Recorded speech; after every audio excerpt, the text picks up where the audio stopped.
Hello, everybody, and welcome to another episode of HP Critical, a podcast where my friends and I talk all things gaming. I am Jerel, and I am joined by Brandon. Hello, everyone. And Kristie. Hi, everybody. And Gabe. Sorry, I'm trying to fix my lighting right now, so I'm underneath my desk. So before we hop into it, because a lot of news has gone on, but we're not talking about news today unless we have extra time, because there's some pertinent news that I kind of do want to get to if we have time to do so. However, we might not have time to do so because, of course, tonight we're talking all about the future of PlayStation, Xbox, and Nintendo, and I'm super excited to have this conversation with you guys to see what you think is going to happen in the coming year for the big three. So I think we should start with preliminaries and just let everyone know what company you're going to be talking about tonight and why. That'll be fun for one of you. What? Let's start with Gabe. Yes, Gabe. We'll leave Brandon for last. I will be doing Nintendo because Tears of the Kingdom comes out this year, and it'd kind of be a slap to the face if I didn't get to do Nintendo. And also because Kristie already chose PlayStation, and there was no way in hell I'm going to speak for Xbox, so... What do you mean I already chose PlayStation? I offered. I was like... No, you were first, like, though. Kristie can do Nintendo, and then at first he was like, oh, Kristie can do Nintendo. Gabe was like, what? I was like, okay, well, I can do PlayStation. That's Gabe not can how have that Nintendo. conversation went, because I was absent for the very beginning of that conversation. All It was just sprung on me. When I was talking about this, I was like, oh, they're all just like Nintendo people. This is not great. Yes. But then, like, no, Yes. Kristie's got Square Enix, so like that's Nintendo, but that's also kind of PlayStation. And then I gave you guys a choice, and so yeah, well now Kristie, everyone knows that you're doing PlayStation. I'm doing PlayStation. Do you have an affinity for PlayStation, or you just got stuck with it?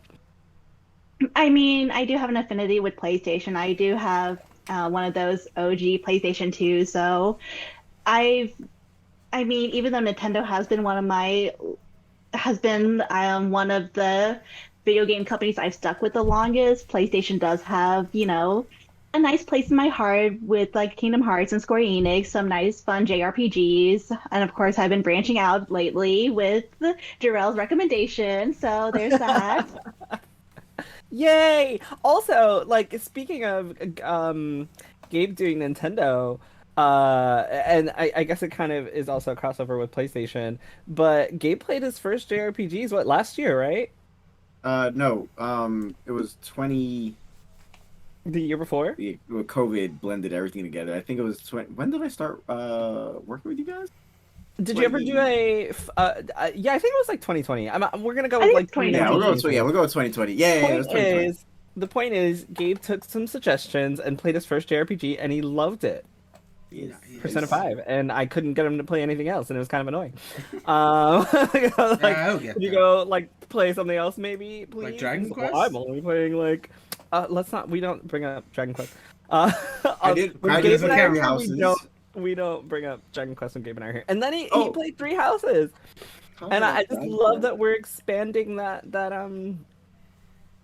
palette there. And I love it. Really cool. I just got one of the characters from Dragon Quest in Final Fantasy Brave Exvius War of the Visions. Nice. Because I'm still playing that. He's a villain, but he's hot.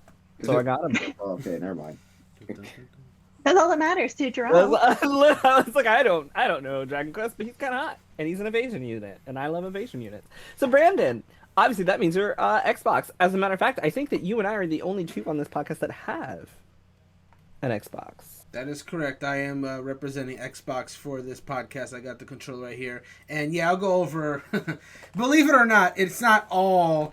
My entire reasoning is not all Kristie and Gabe took the other two that I would have really wanted. It's really not just that. There is a little more to it because, I thought about this a lot, and,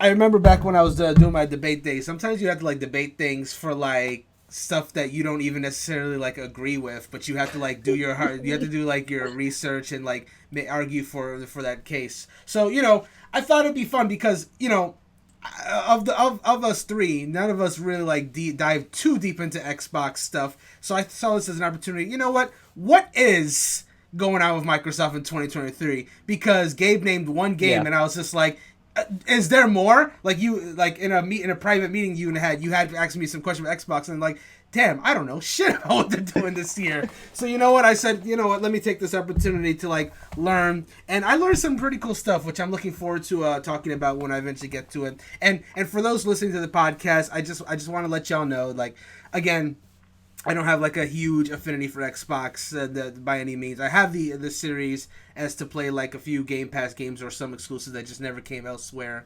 But I am prepared to defend Xbox with everything I got today, with what I've learned, and I hope I do all you people proud. I'm so excited for this because there definitely is going to be a part of this where I ask which company is going to do the best in 2023, and I can't wait to hear you guys defend who you've chosen. And I know that Tears of the Kingdom is going to be coming out of Gabe's mouth quite a lot tonight, and I'm super excited for it, and I hope it does well, because of course I haven't been able to mention this yet, and this is a lot of preamble for a beginning, so I'm sorry, but Oh, that's I haven't good. been able to mention this yet. This is a cool podcast idea, and I think it deserves this little prologue before we get into the meat and potatoes. Awesome. Yeah, I haven't been able to mention this yet, but HP Critical has joined Fantasy Critic, and so we all have our own publishers, and we're going to be publishing games throughout the year. And if you would like to keep up with it, I'll make sure that we have some posts going up on social so that you can keep up with us. I have Jerel Productions. And so far, I'm the projected winner. I can't wait for Tears of the Kingdom to come out because I believe that it's going to review very, very well, and it's hopefully going to be my big budget game. And I also really need Pikmin 4 to come out this year so that I don't Please, get screwed. for your sake. So that I don't get screwed. Yeah. So really quickly, what are your production companies' names, and what's the big game you're waiting on? In terms of what's on Fantasy Critic or what we're looking for? Yes, on Fantasy Critic.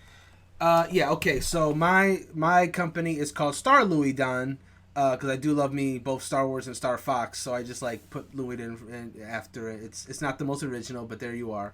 But yeah, no, the biggest, the big game that I think is for my draft is going to be Street Fighter 6. I think that game had everything about the press up leading up to that game. Literally the only bad thing about the Street Fighter 6 is that box art that everyone's complaining about. Everything else is immaculate. People are enjoying the beta tests, the closed beta test that's going on. They love the gameplay. They love the roster so far. Like, everything is shaping off to be a much better product at launch than Street Fighter 5 was, and a lot better visually looking game too. So no, I think for a series with a legacy like Street Fighter, this is going to deliver.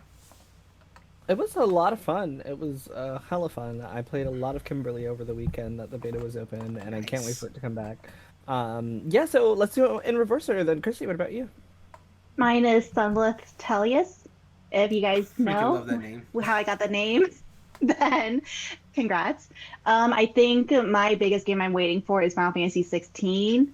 I know that there's been some controversy with what the producer has spoken about. However, with it being, the latest edition or the latest mainline Final Fantasy addition to the Final Fantasy series, then I think it will still review well, and I think it's giving fresh blood into the Final Fantasy series, especially now that it looks like it is drifting more towards action RPG.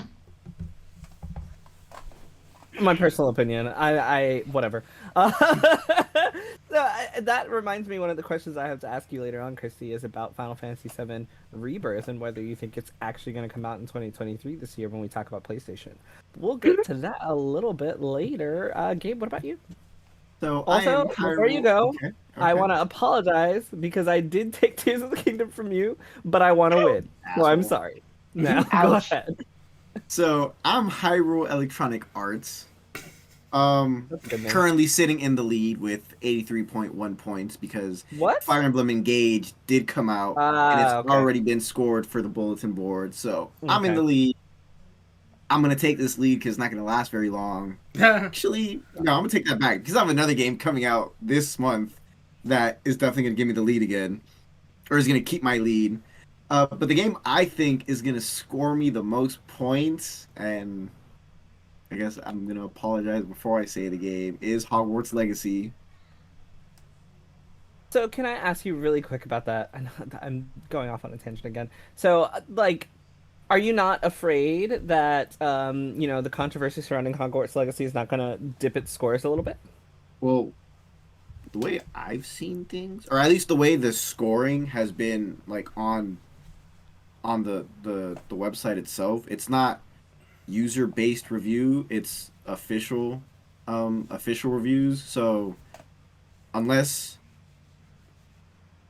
the official sites dock the points down because of the controversy around it, which I've never seen them do, no, I'm not afraid. That's so interesting, because Gabe's always the one who is like, reviews are stupid. There's too much. Reviews water. are stupid. No, no, no. Listen. All the time. And now he's like, well, it'll be fine. Well, no, but that's different though. Like the too much water was a game mechanic, and like most of my problems with, I'm not gonna say who, most of my problems with reviews is that like there's things that they nitpick that they're a little like, it's like that doesn't really dock it down a point in my opinion. But I mean, also if not, I generally think Forspoken is gonna be one of the top 3 games of the year. So that's also part of my team. With confidence that I believe you. I really thought you were going to say it's not going to be a top 3, but it's going to be good. No. No. I think it's going to be, I can confidently say I think it's going to be a very, very, very good game. However, I think a lot of people saw that one trailer and they kind of just like decided what it was already. Mm-hmm. But based on some, other stuff that I've heard, I think it's going to be a really, really great game. I don't know whether that's going to impact the score. I don't know whether the characters are going to impact it, but, we'll see. So, Gabe, since you're already talking, let's start with you, since we're going to talk about PlayStation, Nintendo, and Xbox, because you are representing the oldest of the next-generation consoles, the Nintendo Switch, which released on March 3rd, 2017, right? Correct. Yes. Long ago. I'm asking Gabe. Yes, it released on March. It's so funny.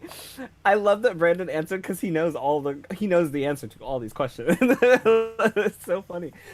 So that would make it how old now? 6 years. Into 6 years, right? Yep. So let's start actually with the hardware question. And I know we've kind of talked about this a little bit before, but where do you see the Switch being in 2023? Oh my God, 6 years later. Do you think it's time for something new? Do you think, where are they gonna go? How do you innovate from the Switch? Do you think the company's comfortable and they're gonna keep going where they are? Just specifically hardware-wise, how do you feel about the Switch being 6 years old? Hardware-wise, I definitely feel like the Switch is going to be here for a while. Even though a lot of us think it's time for a new console or a new, I guess, version of the Switch. Nintendo seems very... This has never been used before. They seem very stone-butted, as in they're planning their asses down on their belief that the Switch still has a lot to give, so they're not moving, hence a butt made of stone, sorry. Gotcha. So, I definitely see.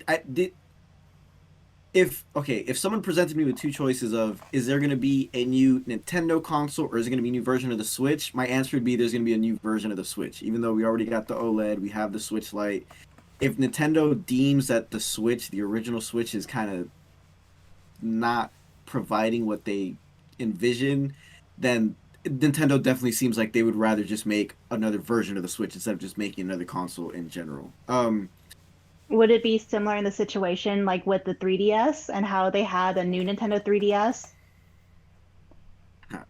I want to say no, because the differences they made weren't too big, but if they were going to do something like that for the Switch, it would be very similar to the 3DS, yes.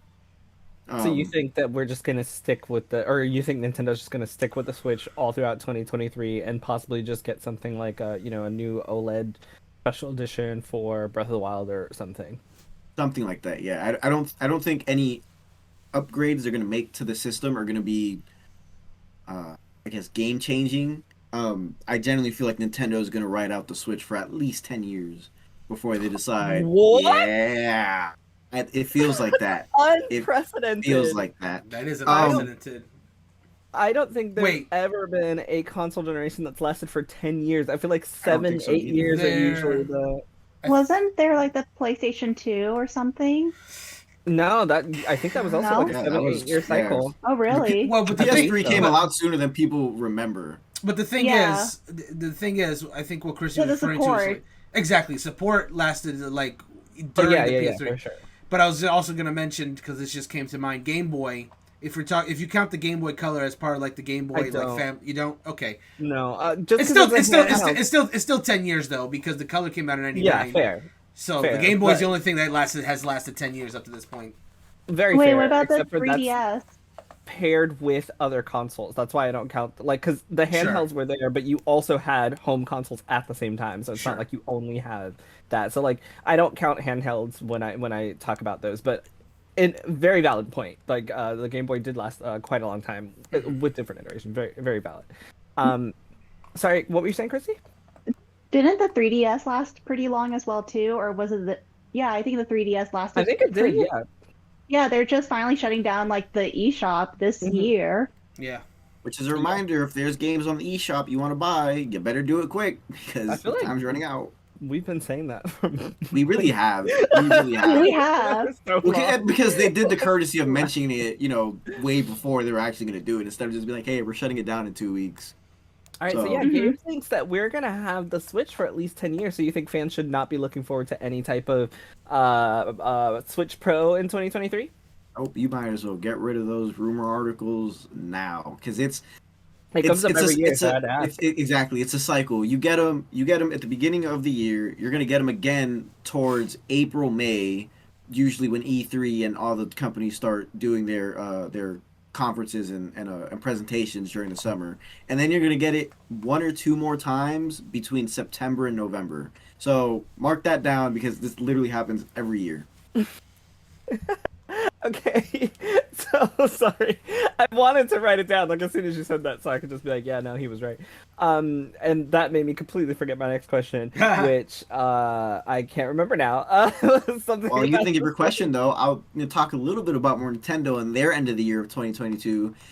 Can you guys guess what the top 2 selling games in the top 10 of Nintendo's game were?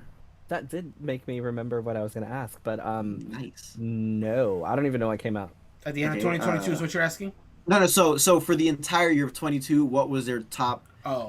Which 2 of their games made it to the top 10 best sellers of the year? I feel like I know the answer to this. Well, too. one of them is definitely Mario I feel like Kart I should Deluxe. Brandon is wrong.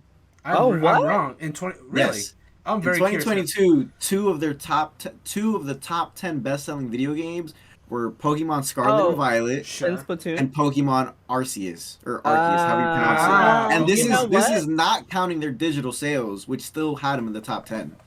We should have all known that because we talked about that Hmm. on the podcast. Well, Yeah. We literally I, talked about I, that on the podcast. I figured Scarlet and Violet was one of them, but I thought Mario Kart was still trending in 2022, but I guess I was wrong. Still trending, but but not top 10 trending. Gotcha. Fair enough. I mean, those games were great. So, Mhm. albeit they had a lot of technical issues. Don't come for me. But Brandon and I were talking. We have like 100 messages In our Slack Let's after do I it. finished the game. of just talking about Finish. how happy I was at the end of that game because it's so good. Yeah, that ending was really good. But yeah, my the- I need favorite to finish it. Pokemon game so far, like story wise, it's brilliant.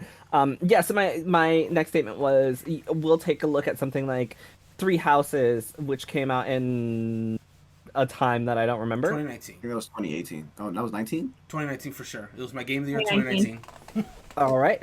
So we'll take a look at something like Three Houses that came out in 2019, and then 2023 you have Engage coming up this Friday actually, and then you can literally look at the difference between what Intelligent Systems was able to do with Three Houses as opposed to what they were able to do with Engage, and how good this game is going to look on something like the OLED Switch. Do you think that Nintendo should Three Houses was solely Koei Tecmo, I think, or it was a partnership with Koei Tecmo. Engages, I think, solely with Intelligent Systems. be? Oh, are you sure that Intelligent Systems did not do Three Houses at all? I think they were. It was a partnership between Koei Tecmo and Intelligent Systems, but Engage is definitely Intelligent Systems, like solely. Does that make sense? Fire Emblem Three Houses was developed by Intelligent Systems and Koei Tecmo. Koei Tecmo, yeah. So it's both. And then after that, I was like, I engage. know that they did both. Like, I'm not crazy. I know they did both. Yeah, so you can look at what the companies have been able to do with the Switch hardware. Do you feel like it's okay for companies to still be working? Like, let's say they have to, and this is kind of going back to what happened with Breath of the Wild, where a lot of people feel like the game was held back. Specifically so that it could be on their older console along with the Switch. Do you think that we're going to run into issues like that, or do you think that these development companies are going to be able to continue to innovate with the OLED and make things better, even though we don't get better than 1080p? Do you think that's something they should be looking into? I know that you said that there's not going to be a Switch Pro, so obviously you don't think it's going to come. But do you think this is going to be an issue for them, for developers when it comes to the Switch No. in 2023? I mean, we've had several examples of what exactly the Switch can do, albeit it's never going to run like a PS5 or an Xbox Series One, Xbox Series X, or or a PC. It's never going to get to that benchmark. But definitely now that it feels like Nintendo's finally stopping their support for the Wii U and the 3DS, and now it's like, all hands on the Switch software. We don't need to compromise this game anymore for an older generation. It feels like now, I mean, I'm saying this, and Pokemon Scarlet came out and everyone was like, Nintendo, what the hell? Or sorry, Game Freak, what the hell? I mean, that's not the only one. You can look at It's not. more games that are cloud-based as well that just aren't fitting on the Switch. This is a little tangent. In 2023, if there's one thing I want Nintendo to move off of from their beliefs, is the cloud games. Stop it. Get those out. But I mean, a lot of the reason is because they can't. No, yeah, it is. But at some point, you just gotta be like, you gotta tell your fans like, hey, sorry, you're not gonna be able to play this game on this console because we just can't get it to run. Is that okay to you? Well, I guess it's better than not. The thing is, I feel like a lot of people have more than one way of playing their games now, which might be a little, what's the word? I will say, as you're saying this, that I think out of everyone here, the Switch is probably the most accessible out of all of gaming. A lot of people have it. Obviously, it's the best selling out of the three still, with PlayStation, I believe, right behind it. So while you're thinking about what you're saying, remember that you have an entire casual audience that only owns a Switch, including people that only bought a Switch. Sorry, including people that only bought a Switch for, like, I have friends that literally only bought a Switch for 2020's Animal Crossing.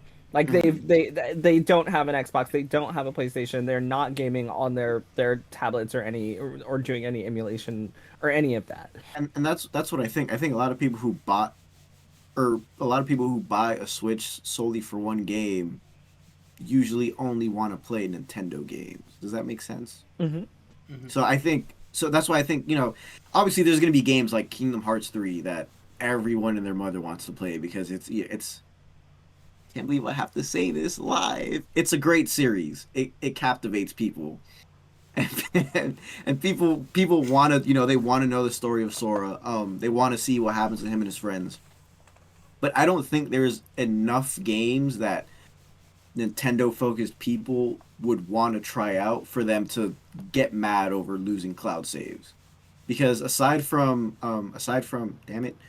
Kingdom Hearts, I think there's one or two other like big cloud save games that people are like, whoa, but the rest are kind of like, I'm okay not playing this. Okay, I'm gonna pivot to you guys really quickly on this conversation because I think for the most part, my understanding is that people kind of gave up on cloud gaming because it was so bad. It wasn't that they didn't want to play them. It was just that it was done so poorly that nobody wanted to play them anymore. Because how's the Stadia doing? It's literally dying tonight. Tonight! As of this recording. That's a part of our news story, if we have time, is that they're literally ending it, like Brandon said, tonight. Like, they're shutting down the servers as we're having this conversation. Mm-hmm. And so, yeah, I want to open it up to Kristie and Brandon really quick on your thoughts of everything that Gabe has said for Nintendo so far in the conversations that we've had. And also, because for me, I just remember everyone saying, bring it to Switch. Like, that was a thing that happened for years. It was like, bring it to Switch, bring it to Switch. And then we got everything on Switch. And now we're still getting everything on Switch. We're getting exclusives games that were once exclusive on Switch. But then we're getting really bad experiences like Kingdom Hearts 3 that are cloud saves, or we're getting games that don't fit or can't run like they should, Bayonetta 3. Like, these things are happening on the 6-year-old hardware. And it's not a problem for a lot of people, but there's probably a minority, myself, that has an issue with it. But yeah, Kristie, Brandon, any thoughts on anything that Gabe said so far? Any rebuttals that you want to make Sure. No. based on your own Nintendo experience? I just think with. Go ahead, Oh, Kristie. sorry. Go ahead. No, Kristie, go ahead. Okay. I think the issue with Nintendo and cloud gaming is that their server is just not up for it, and it's all wholly based on your internet speed. I haven't tried cloud gaming for PlayStation. Hey, I'm sorry, you said it's based on your internet speed? It's not. It's Nintendo being isn't? trash. No. No? Okay. I mean, that does factor it into does factor. Yeah, but like Nintendo's servers, it doesn't matter how good your internet is. Their servers are Okay. trash. If a new Smash character comes out, you can have the best internet Oh, in the yeah, world. You there's are that. not getting that download. Sorry, go ahead. True. Yeah. But no, I haven't tried the PlayStation's cloud gaming. I think I want to say that with the new PlayStation Plus tiers, there are some older PS3 titles that are only solely cloud gaming, and I'm like, none of the games interest me, so I haven't really tried it. So I can't really say if there's a difference and if it's just, a server issue on the company's end, which it probably is on Nintendo. I mean, I think Brandon can also speak to that too, a little bit as well. Sure. Well, first off, Grayson's in the chat. He just waved hi. Hello, Grayson. Second, yeah. So speaking specifically about the cloud gaming thing, in regards to what you guys have been talking about before, yeah, like Jerel's saying, a big part of it is definitely Nintendo servers more so than cloud gaming. Cloud gaming is never going to be the most ideal way to play a game as opposed to natively, but I do think certain systems and obviously the internet speeds will handle it better than others. Like, it can be mitigated, but again, it's always better to do so natively. Regarding the statement of whether or not a Switch owner would want to play a game that's only available as a cloud version, I think it really does depend, because you do have like two different audiences that have Switch. You have the people that are ultra casuals that just really just do want to play, their Switch and just like Switch games, like the people that Gabe's referring to. And then you have like people who view gaming as more of kind of like a hobby. They may have like two consoles. There's very few people that have like all three. So, they'll have like the Switch to play, whatever exclusives or whatever games they would like to on the go. And then their beefier games on their console. And they will have no problem just doing that as opposed to getting a cloud version. I think ultimately why the cloud version still exists, even though it's obviously not the best way to do it, especially from the Switch's part, is because every now and then there'll be just that one game that maybe a casual will just want to like dip their toe into just to see what it is. Like Resident Evil. A casual could like ignore all the other games that are coming to the consoles, but Resident Evil is a big series. So they see like one of those games coming to Switch as a cloud version and be like, you know what, maybe I'll try that one. And then they'll make their decision right then and there if they want to actually continue purchasing said version of that game based on how good or bad, most likely bad, their connection is going to be to said game. And that'll be that. So it's going to be on Nintendo's part to really improve the stability of their connection if they really want to make cloud gaming thing. Because I think as they're going now, they're better off not doing it, like Gabe said, quite frankly. I think, agree. like business-wise, it makes sense for them to do it. But if they don't improve it, it's that decision is going to be made for them, I think. There was another thing I was going to talk about, but I can't remember. Sorry. Kristie's trying to show us how bad cloud gaming is with her connection. Oh, because man. There it's she goes. bad. She's back to normal. That was Oh, I silly. remember what the other thing I was going to talk about was regards to what Gabe was saying. You think he's just wrong about everything? I know. I think he had a lot of I'm great just good kidding. points, but I just want to like Oshawa switch. thinks he's wrong about everything. Look at this face. Oshawa do be doubting everyone. Like I watched the Agreed, anime. whatever Oshawa's a hater kind of. Anyway, Oshawa is kind of hater. Like you see the black and white season, like, well, it depends on the episode. Anyway, this is not related. Like, so to what Gabe was talking about, like the Switch going on for the 10 years. Yeah, that would certainly be unprecedented, and obviously not unprecedented, but it certainly wouldn't be common for it to go that late. So that would be talking about from 2017 to 2027 if his prediction is correct. That's a long time to be playing the Nintendo Switch with no revisions whatsoever. I think it's entirely possible that the Nintendo Switch family of systems can last a decade. I don't know if it's plausible, but I think it's possible. But I do think that somewhere along the line there may be some kind of like mid revision. No. I feel like those two are being very hopeful about Nintendo Switch and how there's not going to be another version or iteration.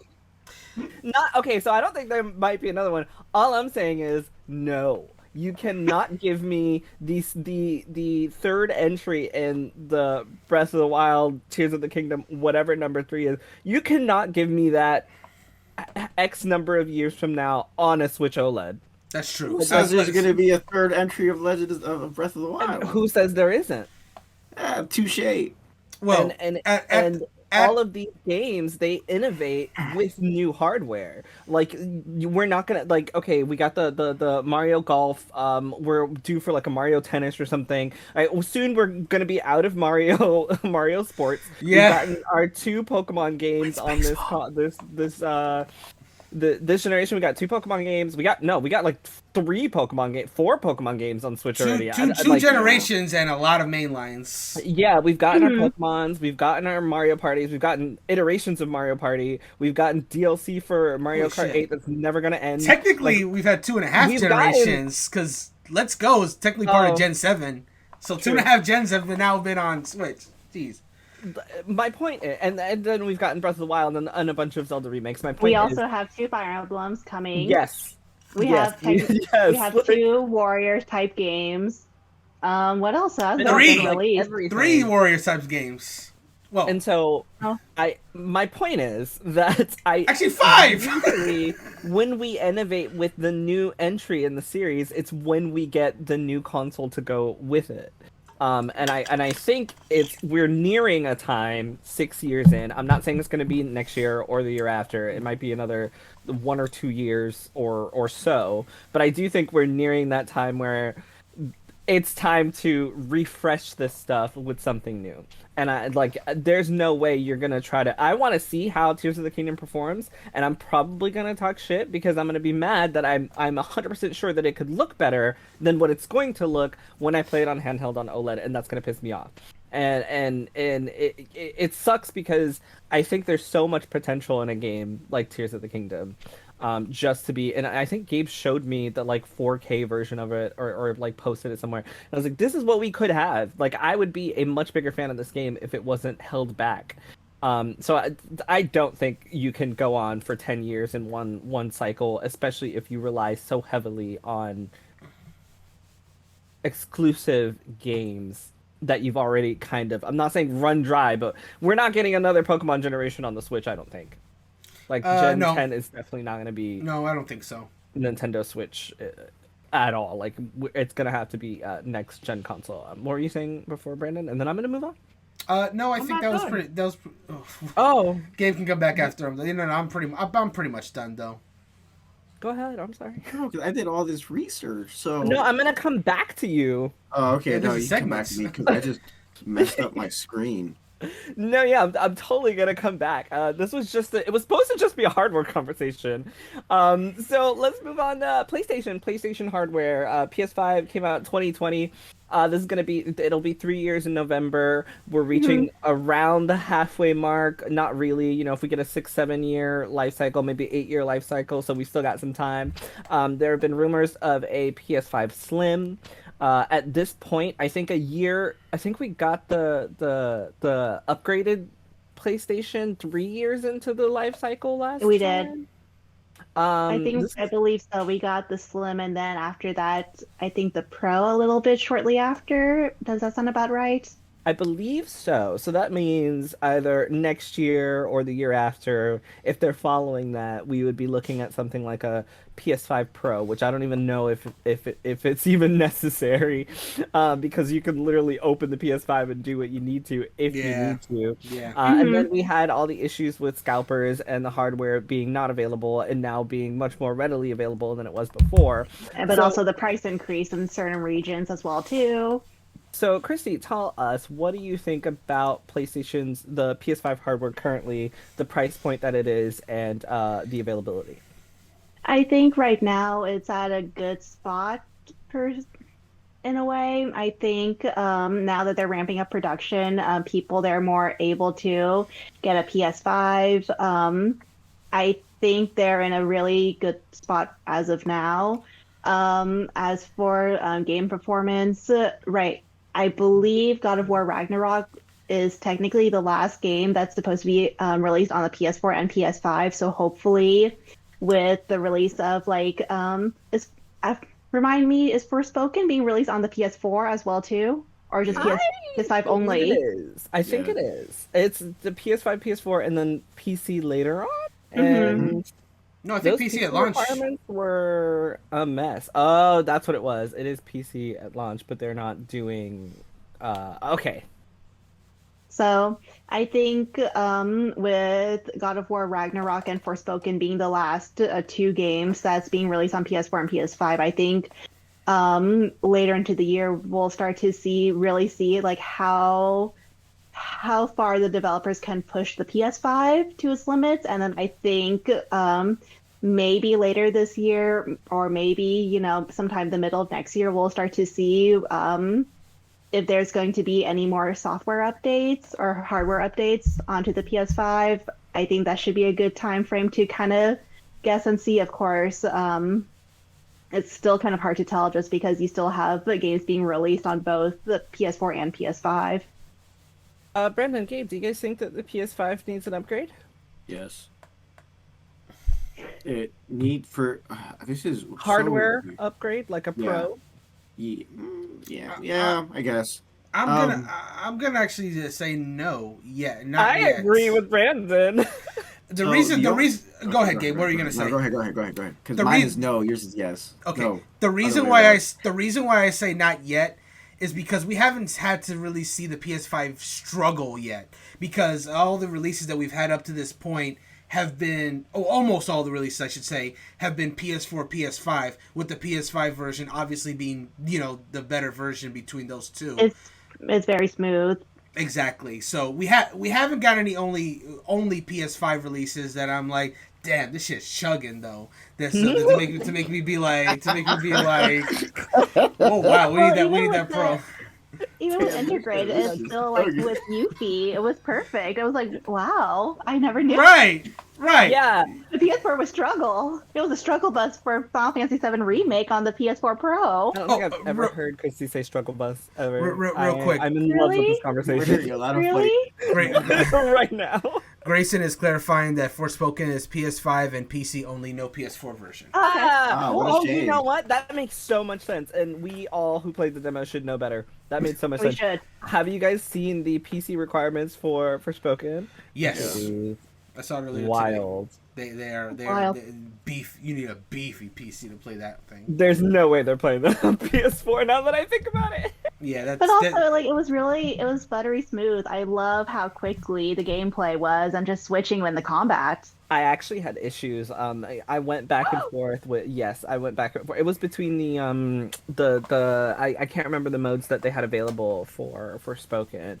I think it was like between the performance mode and the graphics mode, and one of them with ray tracing on. One of them was not very well optimized.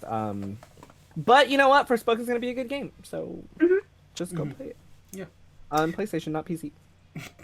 Yeah, but that's the only point I was making. That's the only reason why I think at some point, like, I think we've gotten to the point where, at least on Microsoft and Sony's end, they want these consoles to last a while, because the PS3 the PS4, those life cycles lasted a lot longer than console generations usually do. Same for 360 and Xbox One. Well, with the PS3, Sony, they were trying to recoup cost Yeah, because so they realized had that to, they priced the PS3 at too high of a price point. Right. And even throughout the PS4 life cycle, they were still trying to recoup PS3 cost. So they're like, it's a loss. Yep. So honestly, for the 7 years that the 360 PS3 generation was going on, the first half of the Sony's was like them trying to recover, while Well, more than Microsoft the was first half of this thing. I think throughout the PS3 life cycle, they were still trying to recover.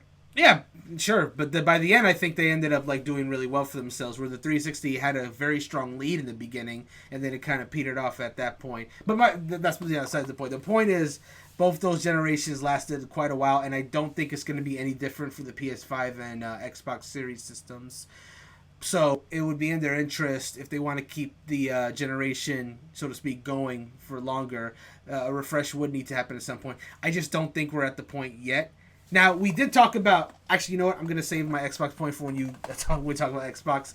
But suffice to say, I think it's a little too soon for a new version. But I think it will happen at some point. I don't think we've had a game. I think the only game we've had that's actually tried to push the limits of what the PS5 could do was Ratchet and Clank Rift Apart. The Right. only one that has used like the SSD in the PS5 in the way that it was meant to be used to like showcase what this console can do. So I agree with Brandon. But Gabe, please tell us why we need to refresh immediately. The only reason I say we need to refresh, it has nothing to do with the games. Did you know a PS5 can't connect to a soundbar via Bluetooth? That's nuts. I didn't know that. But that's not a hardware issue. Like you can literally, that is a software issue. You can. No, there's it's a no. It's a hardware thing. Is it really? Yeah, they don't actually have something in the PS5 There's no that can be Bluetooth updated. Okay. There's nothing can be updated because the only Bluetooth thing they have for it is for the controller, and that's separate from actual Bluetooth. That's the only reason why I say it would need a update. I feel like that we'll get that with an eventual PS5 Pro. But Yeah, that's the I mean, update that I need. like, I would not. Yeah, okay. Like, Like, I entire wouldn't. PS5, I'd give you like a Bluetooth dongle to connect to your speaker with it. You can plug it into the back of the PS5 or something. Like, there's no reason I'd make a PS5 Pro, so that you can connect. it doesn't have to be a soundbar. PS5 Pro. The It might be PS5 an can come with hardware it. refresh. The We're PS5 gonna- There could be a So slim. much money. Yeah, because remember the Slims. The Slims always Slims happen. didn't really. Yeah, the Slims didn't really have a hardware upgrade to their previous thing. Right. It was more just an aesthetic look. Yeah. If you're gonna make a So much PS5 money. Slim, That's might fair. as well. That's fair. I do Speaker want to connectivity. clarify. It's only in recent generations that we've gotten like console refreshes that actually improve performance. It used to be a purely aesthetic thing. It used to be just like you didn't get your console yet, or you just want just a smaller version. There you go. Plays the same, but you can just take some I'm not space. saying I would. Yeah, I'm not saying I would agree with a new PS5 that its function is literally only to bring the Bluetooth Because and that's pay what- $600 for it. But I do think it needs it. Play PS5 Blue is what they'll call it. That's a good name. The new my God. the new PlayStation 5. Okay, Kristie jokes, but the reason why I came up with the name PS5 Blue is because Nintendo literally called their new Switch the Nintendo Switch OLED. It's right there. There was confusion there. The function is in the name. Yeah. I'm sorry. The only reason I'm so flabbergasted by this is because you took a $50 solution and turned it into a $600+ solution. It's not That they my can't fault they didn't even. do it. You're right. It's not your fault that they didn't do it, but like you can just they can easily make a dongle to connect, and they don't even have to. You could probably find one on Amazon. I have like. I literally have Bluetooth dongles for my Switch before they is not turned impressed. on Bluetooth so that you could use your wireless headsets for the Switch. I have a dongle that I bought to be able to connect to Bluetooth. There's no reason that you can't do that when we have these companies that are still trying to make enough money to recoup the cost of production value on these consoles, and you're just like, but there's no Bluetooth connector for my soundbar. Oshawott is now judging Gabe. We need a whole and Schwa can judge Gabe all he wants. He to didn't be pay fair, $600 for a To system not that have can't a- connect to yeah. a soundbar. If the Switch can do it, your system should be able to do it. Sorry. I do agree with that. And to be fair, I did not know that the Switch could not the Switch. I did not know that the PlayStation could not connect to a soundbar. And to be fair, I think that is definitely something that should have been there And I completely get your point. Like that is, I think, unacceptable. I think the PlayStation not having a feature that the 6-year-old Switch does have is unacceptable. So I completely agree with you there. I just think that there's an easier solution than a hardware upgrade for that. But I don't know because I didn't even know that there was no Bluetooth capability in the PS5 for it at all. I learned something new tonight, and that's why I know. Thank you, Gabe. Thank you. For anyone listening, he gave us a thumbs up. So Brandon, let's talk about Xbox hardware. Let's talk about Xbox hardware. We've got two. We got a Series X and a Series S. Mm-hmm. One Don't that spare a is series and recycle. Sorry. I mean yeah, we also have two for the PlayStation. That's crazy. Both of them don't have Bluetooth. They didn't even put it in the slim, not the slim, the non-disc version can't even. I'm gonna try that after this. Clearly, podcast, they I'm said gonna try that the it would be 2x1. an issue that only a select few people will have. Me The now I know elites. that it's gonna be me. Sony 'Cause I says have a eat the sidebar. rich. Oh my gosh. Okay, anyway, yeah, so there's an Xbox Series X and S, and we already know that they're still trying to recoup the costs of production value on these, and they still have yet to do that. So they're losing, a few months ago, we had an article that said they're losing about $200 every console that's produced. Mm-hmm. So, Brandon, Yeah. what do you do if you're Xbox and Can I make a quick joke about them recouping their losses? Oh, please do. we've all stopped, so please Oh, do. sorry. Yeah, the way they're figuring out how to do that is by firing 10,000 employees. That's another news story we had for tonight that we're probably not going to get to. Ouch. That Xbox is firing 10,000 employees in January because January is the time where you get rid of all your people Rip. after the holidays. Ouch. New year, new us. Oh, God.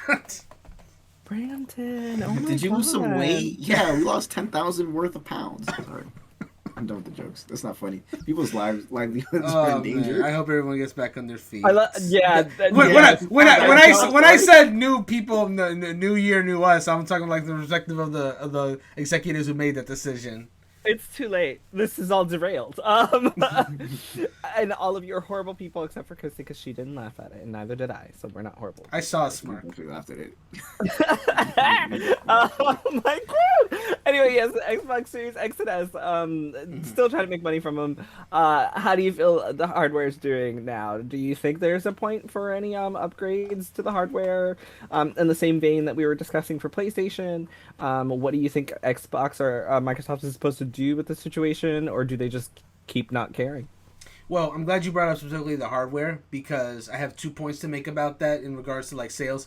Like you already mentioned, sales have definitely not been great for both the Series S and Series X. When the combined sales right now are at 19 million, but only 1 million of that was made like last year. So we're talking to like just that launch hype numbers is what drove it to that point, and now we're seeing like in the short term that it's not really recouping those those costs. Because, you know, it just didn't sell the greatest in 20... It did not have a good 2022 is what I'm trying to say. And regarding your question about the console refresh, we talked a few weeks ago on the podcast about the fact that there are some developers who are already calling for the Series S to be discontinued and only do the Series X. And that's very discouraging to hear, considering that they put a lot of stock into releasing these two versions as their, you know, current console generation. Unfortunately, I don't think it's going to happen within 2023, to be clear. But I think eventually they are going to have to acquiesce to the demands that the publishers are making and make Series X be their sole platform. Now, to be clear, I don't think Series X is doing bad right now. I think that can be at least sustained probably until like 2024. But I think in 2024 we are going to see like maybe the Series S start to like die down support, as much as I hate to say that for the sake of like the people who bought Series S, because there's a lot of people who own the Series S, to be clear, because if people just want a nice easy way to play their Game Pass games, Series S is a nice and affordable way to do that while having a, you know, decently good graphics, and you can play all the quote next gen games still on it. But if Series S eventually goes away, then that is going to, you know, or rather Series S support goes away, that is going to, you know, undercut a lot of those people who bought the system just for that purpose, for it to be essentially Game Pass free. Especially since the Series S doesn't have a disc drive. It's made for the purpose of downloading games quickly. But yeah, I think to answer your question, Series X is going to eventually become the standard going forward. But I think it will last, because one thing that Xbox does have going for it, it is the most powerful console. It doesn't have the same SSD that the PlayStation 5 has, but what it makes up for that is like its raw power, like the fact that you can render games in like 4K and like 120 frames per second, especially if you're playing those really good first party games like the Forza games. Like you can get some incredible performances for the games that are first party to Xbox, as well as the third party ones can use the unlocked frame rate features that would normally be exclusive to like PCs. How they turn this around going forward is, one, to continue what they're doing in terms of really pushing the fact that this is like a powerful console, especially if we get to the point that Series X is their only one that they end up supporting. You have to make sure that people understand that they're spending money on like the best, in a from a performance standpoint, the best console that is currently on the market. That's the first thing. Second, Game Pass. We constantly ask the question of how Game Pass is making them money. But I think it's not. It's not. That's the answer to that question. It's getting to the point where I think they care more about the Game Pass and the system sales itself, because it's obviously not doing well for the systems. But I think they're hoping that they'll get enough subscribers that it will eventually turn them a profit. So that's the second thing. But the third thing, and I think this is the most key thing, and this is kind of like tie a little bit into like the games that are coming up. I'm not going to go into too much detail because I'm assuming you're going to ask me that later. But I will say this, and I have like a little visual aid here, if you will, to talk about this. For anyone listening, Brandon has just pulled out his Infinity Gauntlet. Yes, my Iron Man Infinity Gauntlet. Right? Yes, the nano gauntlets. 6 stones inside of it. Yeah, the 6 stones are inside the gauntlet. Now, why am I pulling out this stone with the 6 Infinity Gauntlets? Please explain. I will explain. So much like how Thanos had to gather the stones to like make his thing, Microsoft is out there collecting publishers, publishing developers, and that I think is where they're going to be the strafe. So, in the long term, where you think their strength is going to be? I do. In the long term. Okay, I will.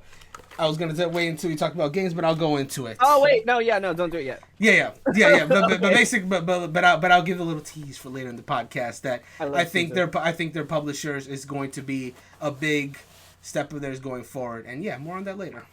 You mean the publishers? Even with their ongoing Microsoft and Activision? Anything about? I'm not even talking about Activision. I'm not even talking about Activision necessarily. But Activision's the reason we can't get any news about what's coming, because they're in the middle of a lawsuit. Can't talk about what's coming. Also, they've been literally degrading themselves. Oh yeah, they've been shooting themselves in the foot hard with that stuff. But no. Before we get there, let's hop on the Xbox hardware really quickly. So I know that you mentioned that you think that they're going to ease out of the Series S eventually. Why can't they just do what Square Enix did for FF7 and just be like, we're just not making it for the Series S, like if that developer decides to do it without getting rid of the Series S altogether? Oh, that could entirely be on the onus of a developer to just say, we're not doing it for the Series S, we're only going to be doing it for the Series X. I don't think we're at a point yet, similar to the PS5 we talked about earlier, we're not yet at a point yet where I don't think the Series S is having too much of a difficulty playing a lot of these Xbox games. But I think if developers are already asking for it, we're going to get there sooner than we may even think. So, how many developers are asking for that? To our knowledge, it was just like a few. I don't think like there was a whole lot, but it was a handful. It was a handful, but not enough. It was like 2. It's not at a number where Microsoft is currently taking it seriously. But if people are already starting to ask, then I think it is something that may come. It may come further in the future than I had previously anticipated, to be fair. But I think it's going to happen eventually. But the point is, if a third-party developer is saying, no, the Series S is not going to bring our vision to life, then they can just choose to just not make a Series S version. I don't think that'd be in their best interest currently, but they could just choose to do that. Whether Microsoft will start saying, nah, we're only making Series X games, that I don't think is going to happen until way later. If, I just need someone to make this make sense to me, because it doesn't make sense. Like it doesn't make sense to me. There's no like there's no reason why if I were a game developer I would be like essentially limiting the amount, especially if it's an Xbox exclusive, which obviously it's not going to be because if it's an Xbox exclusive, it has to work on every fucking Xbox.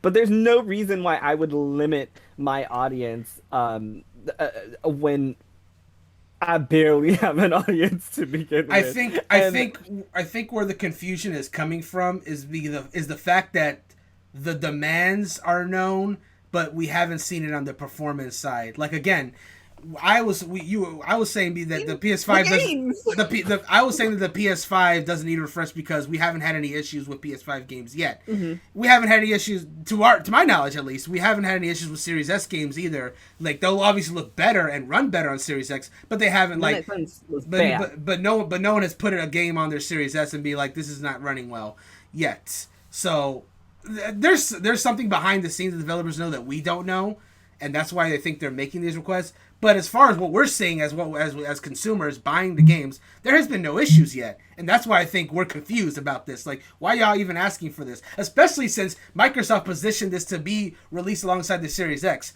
You would think that would mean they'd future-proof it so it can go toe-to-toe for a long time. But if that's not the... These developers knew. Like, y'all knew what y'all were getting into. Like, it's right. And if it is an issue, then if Microsoft allows you, just do what Square Enix did. Don't publish for the one that isn't going to be able to handle it. Yeah, and I guess do we come out with the more expensive... basically, to wrap this Xbox hardware conversation up, my question to all of you is, does it make sense for Xbox to then come out with a... Series S Pro that's not quite the X, but better than the S, and is less expensive than the X, but able to run these games?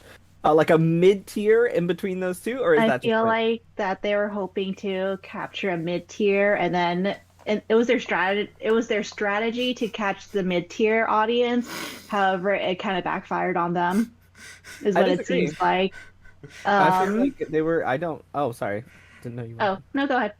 I don't agree. I don't think they were trying to catch the mid audience at all. I feel like they were trying to catch casuals and non-casuals. I don't feel like the Series S was mid tier because it was so But cheap. if Microsoft, they're like losing money already on it. Yeah, which is why I don't think they should ever make any more consoles like at all, because they're clearly not making money on the ones they have. So why the fuck? Clearly, Jerel is biased because there's no Final Fantasy 14. I surprisingly, I've been playing my Xbox like every day recently. I know this sounds like I'm talking shit.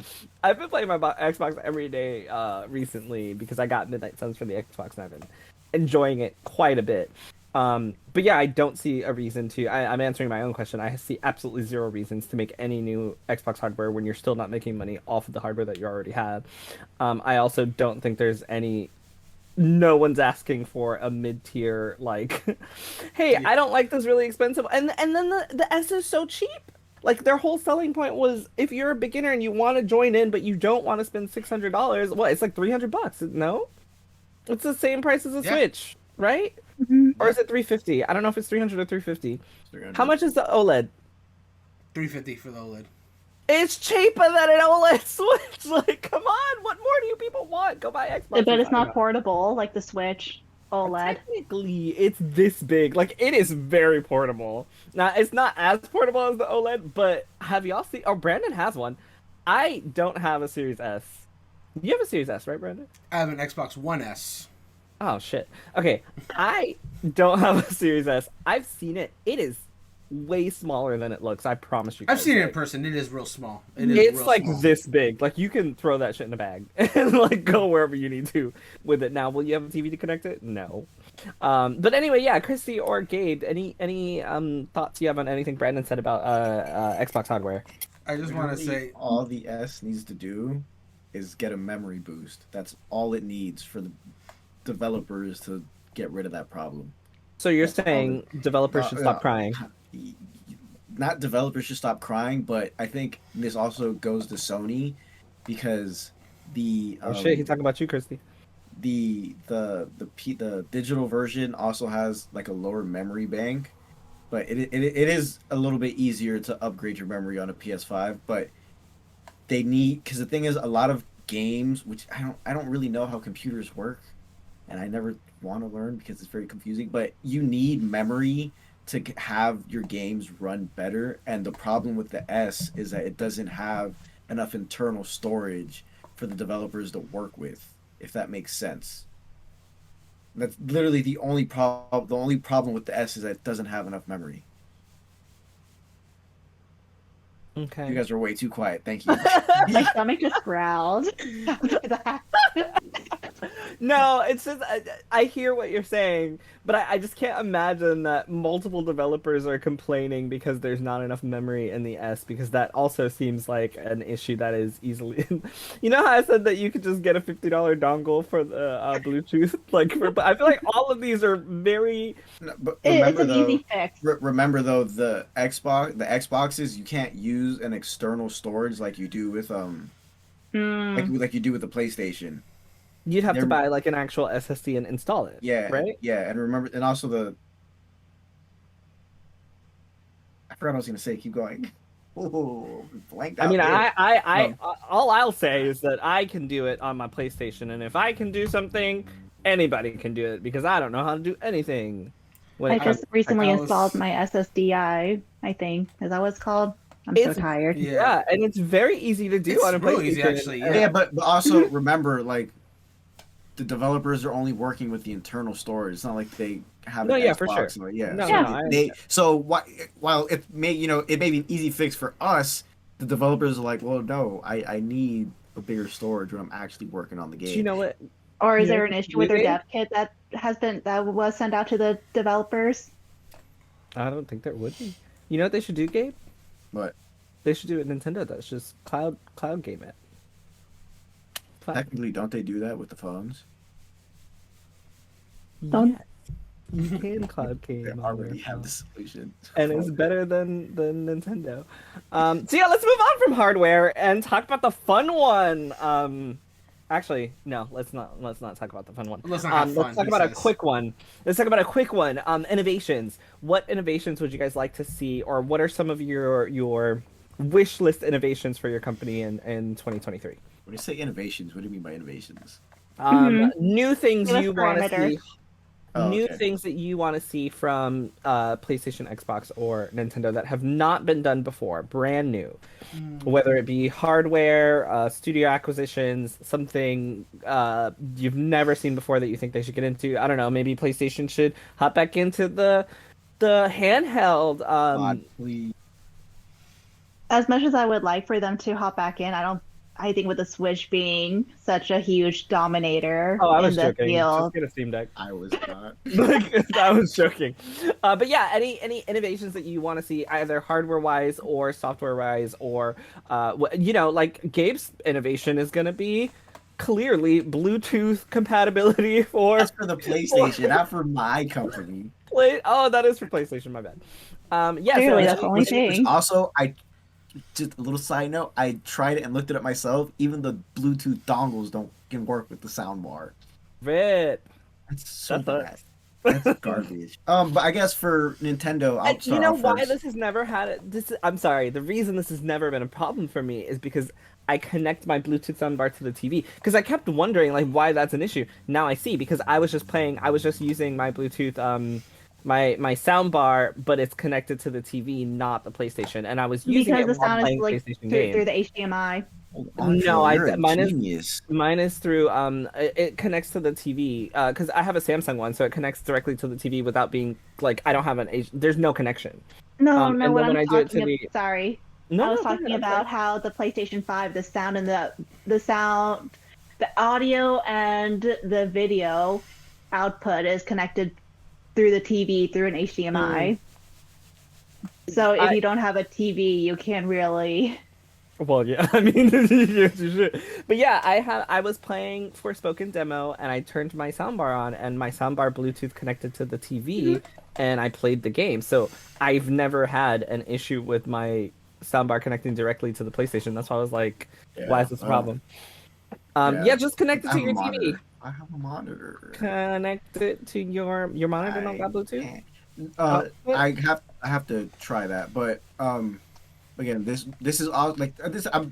Another little tangent about modern technology is this monitor came out like kind of recently, but there's no the optical jack for Um, It's kind of like goes no with problem.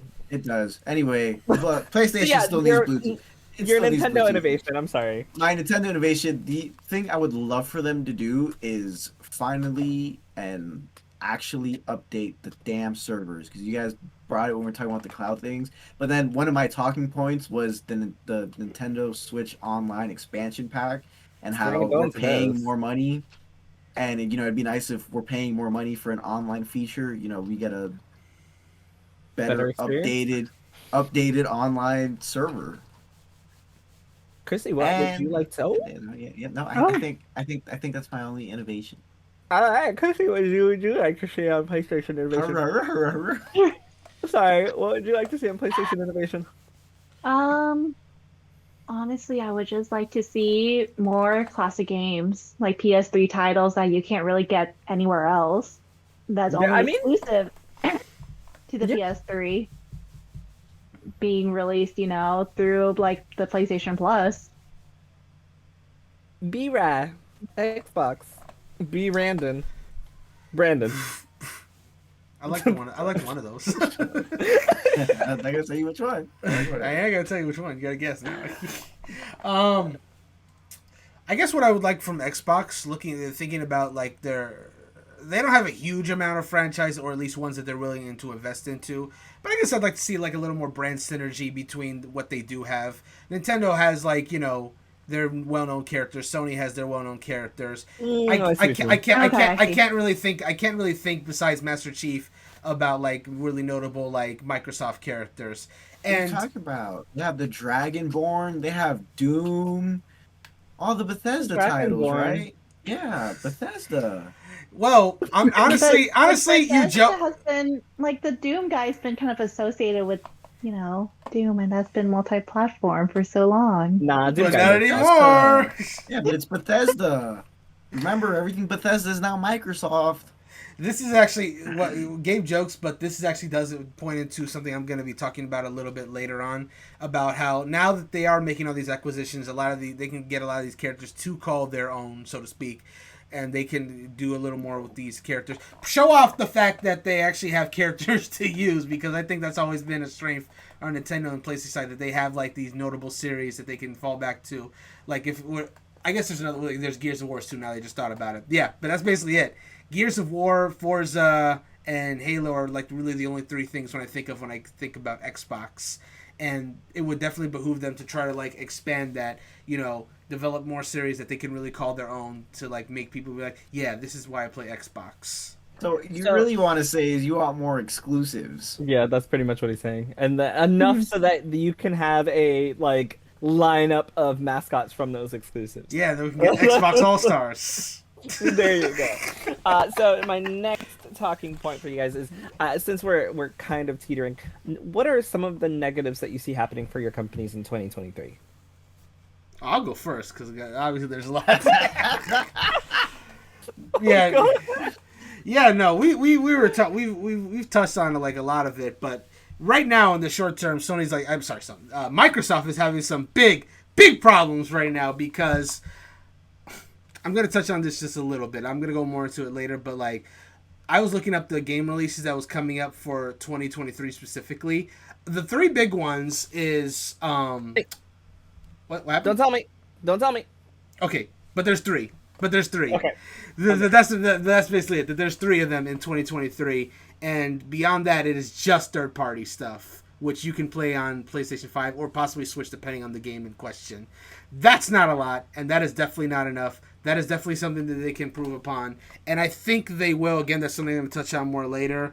Another thing I wanted to touch on that I just had to refer to my notes to is, and I understand why they do this, but my God, they have so many games that they announce with no release dates or even release windows. They just like show a trailer, yeah, we're working on this, stay tuned, and that's about it. I mean, I could go into another tangent about CG trailers and no gameplay, but I'm just talking about games that have no release dates whatsoever that we are still waiting for to this day. And again, I understand why they do it because again, they have nothing, so they have to show what they're working on so people can still be excited. But the problem, it's a short-term solution and eventually and very quickly becomes a long-term problem until those games actually come out. So that's something they can work on. Essentially, the negatives for Xbox owners in 2023 are not enough exclusive games. In 2023. And also not enough release dates for announced games. So essentially, not enough exclusive games. Because we don't know, and the ones that are, we don't know when they're coming out. So basically, if you have an Xbox and another console, it doesn't matter because you've only got 3 games to look forward to that are going to be exclusive. 3 major ones. Yep. Let's go to Kristie next. What are some negatives that PlayStation owners can expect in 2023? I mean, what I think the biggest one was actually somewhat recently fixed, which was the supply issue. Now that they're fixing that, it should hopefully be better. But with the supply issue being fixed, it also means that there's a price increase in some regions. And so that might be a factor that plays into whether or not they purchase a PlayStation 5 in the future. With the price increase because, with inflation and whatnot, food cost is increasing. And so at some point, people will have to figure out, do they want to spend so much money on a new console? Yeah. Or do they want to, spend that money for food and their cost of living? I knew you were going to make that comparison. That's why I was like, oh no, do I get groceries or do I buy a PS5? That's oh my god, go buy groceries. That's a horrible comparison. I'm Team Xbox. Just get Doritos and Mountain Dew. We're good. But no, that is something that some people they do. They're like, well, yeah, for sure. Well, what are our options? But also, I think with Sony, they are slow at announcing games. I feel like that as of now. Let me double check and make sure. I know that we do have some games launching, some major we have some, AAA games launching later this year as well too. And so it's going to be trying to make sure that, people, they want to purchase a PS5. And with the slate that they do have, it is a good slate, but I think, where am I going with this tangent? I totally blanked all of a sudden. Because everything you've said so far sounds good. We've got good games coming. Yeah, there are games, but also it's you need to also kind of plan towards the future as well too. Where Sony's issue is that what games are releasing in 2024 that will continue to what games that are being released in 2024 that people can look forward to. Wait, so your negative is that people don't have games to look forward to for 2023 for PlayStation? No, they do have games for 2023, but for 2024, 2025, what games are coming down the pipelines to keep them interested in the PlayStation 5, and also what other games will be included will they be adding additional games to the PlayStation Plus to sell that service to players as well too. As of now, we have I know with the highest tier, it includes the PS3 games, and some of the PS3 offerings some people were not happy with it. So some negatives that PlayStation owners can look forward to are the increase in prices and not knowing what's coming for 2024 and beyond. Mm-hmm. And Nintendo, what do I have to be sad about for Nintendo in 2023? You got to be sad about, or at least worried about, is them not being able to ride the high of the first half of the year into the second half. We don't really coming out in the second half of 2023 for Nintendo. We don't their biggest hitters for this year, as far as we know, are coming out this half of the year.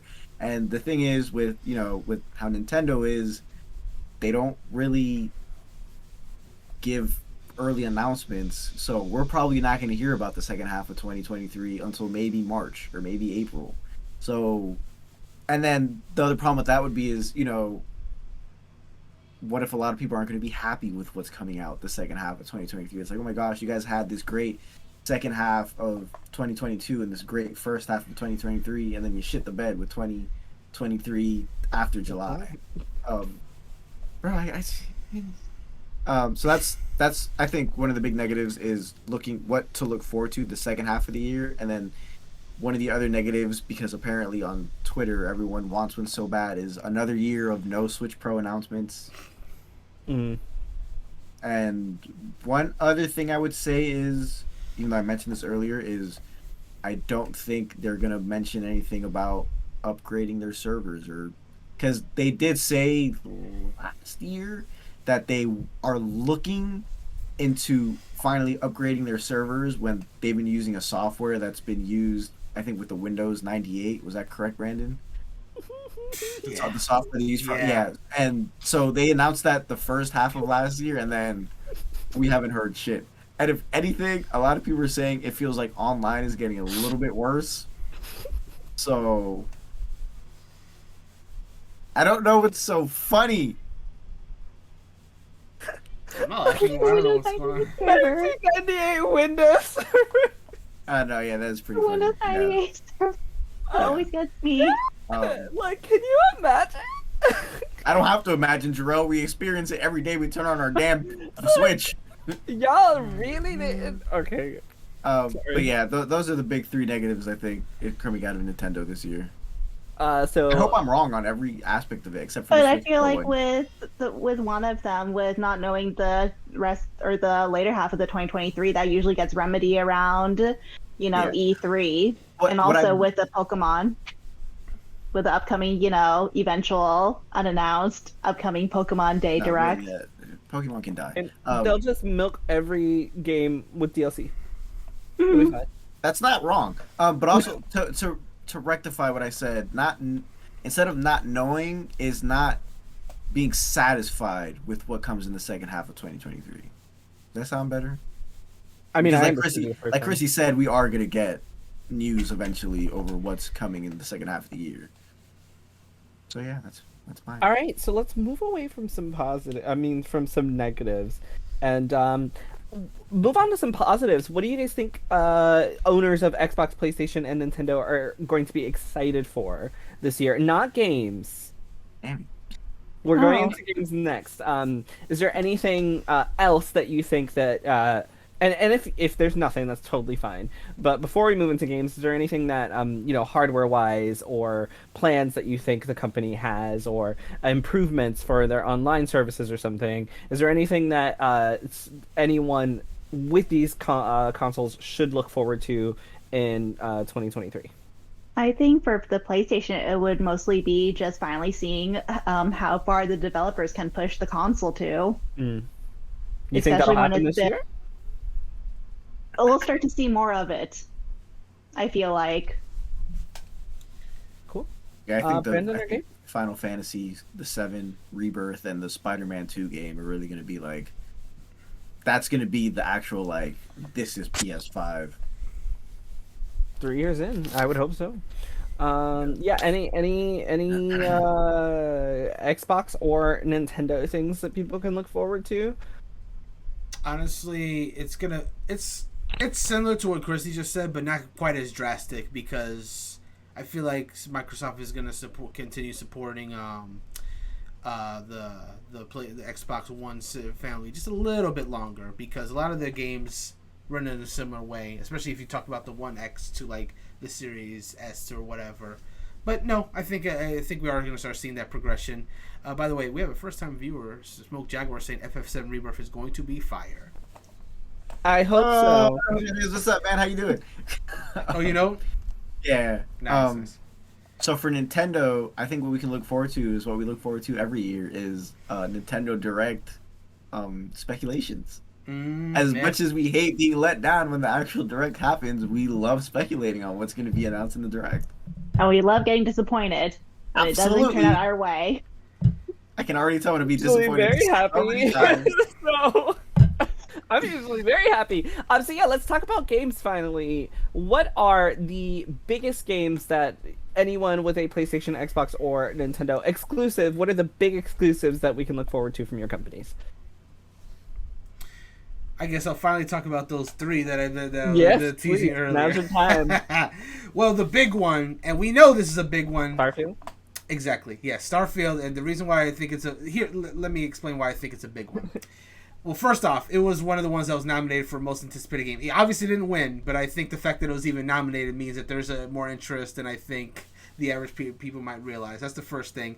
I do think that's going to be a polarizing game, to be clear, though, because what they've been talking about, like the fact that it has like 1,000 planets, people who like have like a ridiculous backlogs are looking at that like, I want to spend 1,000 hours go to 1,000 planets. Meanwhile, people who love those kind of games are like, hell yeah, 1,000 planets. So I think that it's entirely depending on your like point of view of what kind of games you're playing or whatnot. But the other thing is, this is for all intents and purposes the first big new IP from Bethesda, and more importantly, the first IP from Bethesda that's like, to our knowledge, they're going to be exclusive to Xbox and PC platforms. You know, before we had them split between other different consoles, but now it's going to be just for Xbox. So now people of that ecosystem can have a game that they're looking forward to, that they, you know, we don't know how it's going to review. A lot of Bethesda games ship a lot broken in the beginning, but a lot of them do turn out good in the end after they get some patches. I mean, I would say Bethesda's history has more positives than negatives, even though those negatives are pretty blaring. So I think Starfield, in the end, is going to turn out to be a good product for those that really enjoy it. That's the first game. The second game is Redfall, which they showed a while ago, and they showed it with a CG trailer with no gameplay, which I wag my finger about like I'm doing now. Gameplay. Not the first trailer. That first trailer was pretty CG. Now they have gameplay, and I think the game is shaping up to look pretty fun. But yeah, no, like when in its first reveal, like you kept asking me, like, why aren't you excited? I was like, because they didn't show gameplay, Jerel. I was just like, that was my main thing. But I just saw Black Lady and I was super happy. No, I get you. But no, but I think Redfall is ultimately going to be something that ends up being pretty fun. And the third game is, of course, because Forza rotates their series. We got Forza Horizon last year, so we're due for Forza Motorsport this year. And those games always are a beautiful showcase of what the Xbox is capable of. You get to see such beautiful environments, such beautiful cars, and the music in those games is great as well. So, I think Forza is going to look pretty good. So, those three games, I think, are going to perform very well for Xbox owners without a doubt. But yeah, it is those three for this year, and I have more to say, but it's regarding stuff past 2023, so I will pass it to someone else. Well, before we go to someone else, let's talk about those three games and why Xbox has the worst lineup. Okay, sure. I was just kidding. I will talk about it real quick though. Starfall isn't coming out this year. Starfield isn't coming out this year. What is it called? Starfield. Starfield isn't coming out this year. Redfield, Starfall. Starfield isn't coming out this year. People are gonna play Redfall for like 3 months and then be over it. And what was the third one? Forza Motorsport. Forza Motorsports. I was only cheering because I've drafted that game on the Fantasy Critics fantasy draft, so it better score well, which it always does. Wait, why is it Sports games always score well? Huh? What was that Forza, game? why is it Starfield coming out this year? I said Forza always scores well. Because I said so. Just doesn't seem like it. Okay. I feel like we haven't. When's the release date for Starfield? Q2 of this year. 2023. Okay, well, I good sign is that it's wrong. not December. The good sign is that it's not December. I just feel like It could be December. Let's be real. But I think if they announce Q2 of this year, there's a good chance it'll still come out this year. That could be very wrong, obviously. I feel like December would be a bit too late to capture some of the holiday because Pokemon usually releases on the holiday. I was only saying that if the only reason I brought up December is because I never trust a game when it says releasing December of a year because that just means it's December not coming 31st, 2023. Yeah, it's like, I no, know that's not it's coming not out this coming year. Oh yeah, New Year's Eve game. Let's go. I have no faith in Starfield coming out on time. Prove me wrong. I just have zero faith in that game coming out on time. Proves Jerel wrong. When it did come, when we did see it, there were lots of like. It's giving me Halo Infinite vibes when everyone saw it and was like, "What is this trash?" and they went back and delayed it to try to fix it. That's what I got from Starfield. Hilarious. That's literally what I got from Starfield. I was like, "Oh, this is just Fallout 4 like last gen. This looks really bad." But 1,000 lines of voice, yay! So yeah, I wouldn't be surprised if it got pushed back. Good luck, Microsoft. What do we got for PlayStation? What are the big hitters for PlayStation? Well, you have Final Fantasy 16. That's in Mhm. June. Ooh, sorry. Mm-hmm. Wow. Aw, rip. Rip. That's so sad.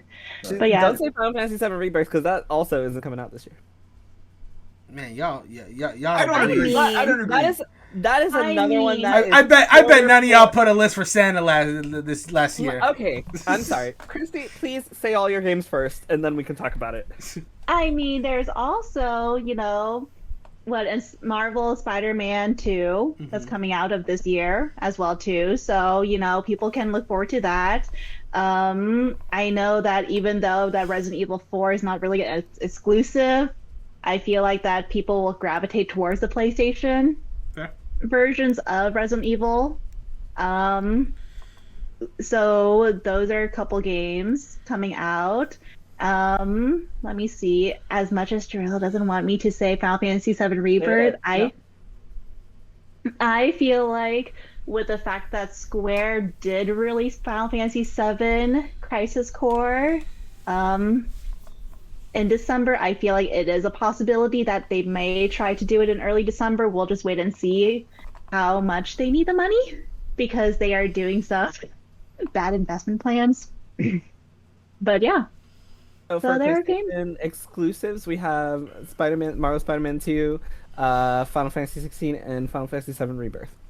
Those are a couple that I not can name. being a Final Fantasy fan and owning a I'm pretty PlayStation. Like, I'm those pretty are- sure that there are more. Yeah, as well, like too. I was asking, I was like, is that it for PlayStation? I feel like there has to be one for this No. year. For the reason that I am talking shit about Rebirth, I am probably one of the most excited people to play it. Don't get me wrong. Also, you didn't add Forspoken. Forspoken should be in there because it's coming. Well, but Forspoken is also PC, so would you even count that? yes, console. But yeah, because the Xbox ones are also PC. all of them. Yeah. Watch this, guys. What's the release date for Final Fantasy VII Rebirth? November 31st, 2023. what's the release date for Final Fantasy VII Rebirth? It's a winter 2023. There we go. Thanks. That's all I needed to know. Until I see more than 5 seconds and a release date in the same year as FF16, with the investments that Square's making, like you mentioned, I'll believe further in the year. But as of right now, I don't think that game's coming out in 2022. They're gonna, you know what they're gonna do? They're gonna be like, we gave you 23. Thank you. They're gonna be like, we gave you FF16, and then we gave you Theater Rhythm, Final Fantasy Barline. Get the fuck out. We're holding on to this one until 2024, like Q1 2024, and it's gonna be great then. Mark my words. Gabe, what's coming on Nintendo? So we'll start with the boring shit first. Nintendo, you can look forward to Mario Party 3, Pokemon Stadium 1 and 2, 1080 snowboarding, and Excite Bike 64 coming to the Nintendo Switch Online expansion pack. All it said was 23. Oh, I'm sorry. Okay, no, when I say boring, I mean as in like games that aren't new, but like Sure, they're new okay. to the Yeah, Switch. no, I don't want. Yeah. No, No, I was just saying that because I passed it. But okay, in terms of games, Yes, I got a new juicy games. list. Please. Fire Emblem Engage. Mm-hmm. Is Theater Rhythm Final Barline? It's Switch not a Switch exclusive? exclusive. Okay, so take that one out. List lied It's to coming me. on PlayStation 4, I think. It is, yeah, and PC Okay, what as about well. Tales I'm of pretty sure. Symphonia? Not a Remastered? Switch exclusive. God That damn is not it. a Nintendo exclusive. Kirby's Return to Dreamland But your Deluxe. choices are That's wrong. the- I'm sorry. That's- because, like, I went. That's I definitely Switch exclusive. I literally typed in Nintendo Switch exclusives 2023, and it gave me a list of games. Like, okay, I'll bite the bullet. Oh my god. And then this one I wasn't sure about. Octopath Traveler 2 is no longer a Switch Not an exclusive. No. Okay. Nope. Rude Factory 3 Special. Not exclusive. Bullshit. There's no way that's not an exclusive. It's totally come out of the platforms now. Okay, Bayonetta Bayonetta. Origins, There you Cerza, go. and There Lost you go. Demon. That's Switch There exclusive. you Yes, go. yes. I can't pronounce his first word. Atelier, not Yeah. Switch exclusive. That's also not What? exclusive. Okay, Yeah. I know for a fact this was a Switch exclusive. Fitness Boxing Fist of the North Star. Okay, fine. It's That a might- JoJo crossover. No, it's a I don't- JoJo crossover, and it was motion controls. It's Switch exclusive. Don't burst my bubble, Brandon. Okay, I will not. There's I will also not fact PlayStation check. VR Yeah, too yeah. that's coming out. no one buys PlayStation What VR. is on this list so far that's been exclusive for Nintendo? Kirby and and Gabe, Octopath. Kirby, Not Octopath, Kirby. Bayonetta. Kirby, Bayonetta, Bayonetta, and Engage. Okay. Boxing Fist Yeah. of the North South, and of course the best game of the last 5 years, The Legend of Zelda: Tears of the Kingdom. And again, like I said, we literally know nothing about the second half of 2023. Well, we know that there will be like Pokemon DLC, so Okay, some Hold on, DLC stuff. wait. There's nothing Like, cool this coming in could this. be a juicy list. And then Bro, he because That also hasn't been literally- announced. Literally, when you type in on Google Nintendo Switch exclusives 2023, the first thing it gives you is you're gonna find these games on there. So I'm like, okay, it's saying it's exclusive. Okay, so wait, what did we have? We had Engage, we had Engage, Tears of the Kingdom, we had Kirby, Kirby and Bayonetta. Bayonetta, and the fitness boxing. And Pikmin with, 4 like- was announced this year as well. But it doesn't have yeah, a but that's release another one date. that's not gonna come It out. has a year. It has a year. Which is the reason why I Yeah, didn't you wanna- say you wanna some of know my why other I didn't PlayStation put- exclusive. You want to know why I didn't put Pikmin 4, aside from the fact that it doesn't have a release date, is because they've been talking about Pikmin 4 for the longest time. Pikmin 4 is another Elder Scrolls yeah. 6. It's been talked about, we know about it, but I don't trust it coming out this year. And like, that's not even to be a dick towards Pikmin fans, like I am towards Final Fantasy fans. I just generally don't believe it's going to come out this year. What you mean, man? I mean, this what this did we has to be get? the What year did for we Metroid get? Prime 4 as well. Let's go. Hey, you know, that may be what they're planning the second half of 2023. Like, we gotta try and follow up the first half with something. So I don't know, that Metroid Prime 4 comes up. Actually, I think it was I'm not gonna. Oh, was it? man. There I was, need Pikmin 4 to come out this year because I'm publishing that game in Fantasy Critic and I need points. So it needs to come out this year. And it was a dumb pick because all we got was a shirt and 15 seconds. So it better come out this year. yeah, Screen Rant has Metroid Prime 4 as TBD. Oh, you know what else is coming out this year? My bad. Uh-huh. At least we think it's coming out this year. Advance Wars 1 and 2 Reboot Camp. My soul. It keeps... It'll be this year, Brandon. It'll be this year. It'll be this year. I'm just gonna quote Hawkeye and say, "Don't do that. Don't get my hopes up." So next question then: which company has the best lineup for the year? PlayStation. I'm gonna agree As far as too. exclusives, I might have to agree with that. I think I agree as well because that's spread out too.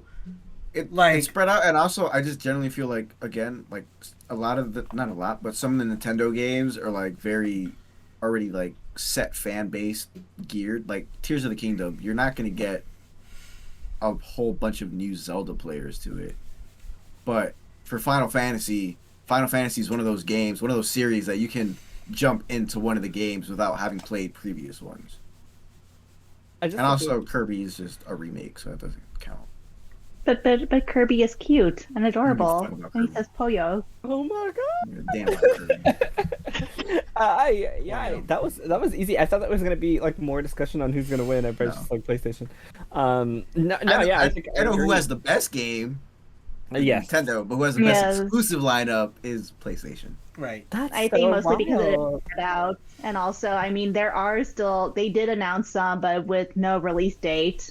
So I didn't want to include them, or else Jerel would like rag on me on it. So I'm like, No, what's that one with that girl that looked really pretty? I don't know if it's an exclusive. It was like the Korean game, and she she had a sword. That was also yeah, on that one. That one PlayStation. was really pretty. Bruh, I want to play that. I don't know if it's an exclusive though. So I know which one you're talking about, but yeah, I don't remember that. Okay, talk to it. So finally, let's talk about the online services, and then just discuss who's gonna have the best year. And then we'll be done. So yeah, let's They talk released about on online Nintendo services. with online services Yeah, let's start with Nintendo. and the potato actually. server. Let's start with Nintendo and their potato server. So Nintendo Switch Online, how's it doing? How are we looking forward to do in 2023? So again, based off what I've looked up, the expansion pack, despite us reacting negatively to it when it first was announced and stuff, people were saying it's been a nice addition for enjoyers of retro video games. You can play several N64 titles on it, and your SNES and your NES games. Also, something that's been a plus to other people is the free DLC that you get with it. You know, you get the Mario Kart. Sorry, the Mario Kart 8 expansion packs for free. You get the Animal Crossing New Horizons DLC for free. So it's been Lots of free. received. Yeah, it's been received decently by the masses. And in terms of games, I read them off earlier. As far the only thing we know right now is Mario Party 3, Pokemon Stadium 1 and 2, 1080 snowboarding, and Excite Bike 64. And GoldenEye. So GoldenEye. also, Gabe, before I move on, what's the status of Nintendo Switch Online for 2023? Is it something that viewers or Nintendo owners need to invest in? Is it worth it? Is it not worth it just because of how bad their online service is? Like, what's that looking like in 2023? In 2023, if you like playing N64 games and not having to emulate another piece of hardware to do it, this is a very great option. Albeit For it the doesn't have... price? Oh damn! I gotta mix the price into it. Yeah. I wanna know me, whether I should invest. me personally can never justify the price hike for mainly because the actual service of online is horrible. If they would have made this a separate service, like, you know, on one end you get online, on the other end you get all these retro games that you can pay a subscription fee for, that would have been fine. But since it's mixed in with the Nintendo Online, I don't think it's worth it. So you think in It's a 2023 lot of money.